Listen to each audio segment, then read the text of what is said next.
మరి లాపండి భార్యాభర్తలను భర్తను అన్నయ్య అని పిలవమనే సంస్కారం మాకొద్దు. Out out. వీళ్ళు భర్తల్ని అన్నయ్య అంటారు, భార్యల్ని చెల్ల అని పిలువమంటారు. నాశనం పట్టించడానికి ఎందుకంటే బ్రహ్మకుమారి వేదాల నమ్మొద్దు అంటారు, భగవద్గీత వేస్ట్ అంటారు, కృష్ణుడు దేవుడు కాదంటారు, శివుడు వేరంటారు, పరమశివుడు వేరంటారు. ఇంకోటి ఏంటి మన ఋషులు అంత వేస్ట్ అంటారు, దేవతలు లేరంటారు, విష్ణు లేడంటారు. మేడం ఇంకొకటి ఏంటిదంటే శివుడు అంటారు, శివుని పైన ఒక లైట్ పెట్టి దాన్ని చూడమంటారు, శివుని చూడమన్నారు. దీపాలు పెట్టద్దంటారు, బొట్టు పెట్టద్దంటారు. వీళ్ళని ఎవరో అన్నట్టున్నారు. మేడం మీరు వేరే క్వశ్చన్ ఏమొద్దు. మీరు బొట్టు ఎందుకు పెట్టుకోలేదండి? ఏది లేదు, మీరెందుకు పెట్టుకోలేదండి బొట్టు? మీకు పెళ్ళైందా? ఇప్పుడు మేము అడిగినప్పుడు కాదు. మీకు పెళ్ళైందా మేడం?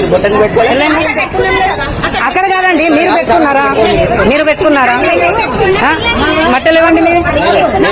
మేడం ప్లీజ్ మీరు వద్దండి. సరే వదిలేండి. లేదు మేము శాంతంగానే మాట్లాడుతున్నాము. దయచేసి మీరు ఇక్కడ నుండి దిగండి ప్లీజ్. వేరే ఆర్గ్యుమెంట్ వద్దండి. తీసేయండి ప్లీజ్. దయచేసి వీళ్ళని గుడి యాజమాన్యం పెద్ద మీరు తీసేయాలి. మేము ఒప్పుకోం.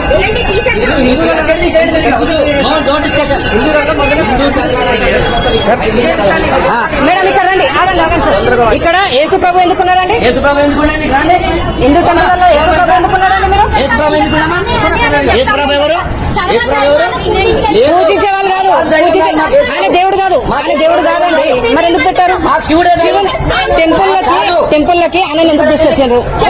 తీసేయండి మేడం. ప్లీజ్ తీసేయండి.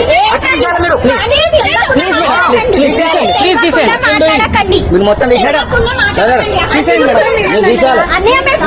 దయచేసి తీయండి మేడం. ప్లీజ్ వద్దు తీసేయండి ప్లీజ్. హిందూ టెంపుల్లో జీసస్ క్రైస్ట్ గురించి టెంపుల్ మేనేజ్మెంట్ ని పిలవండి, తీపియండి ప్లీజ్. చాలా మంది ఇంకా చాలా మంది వస్తారు.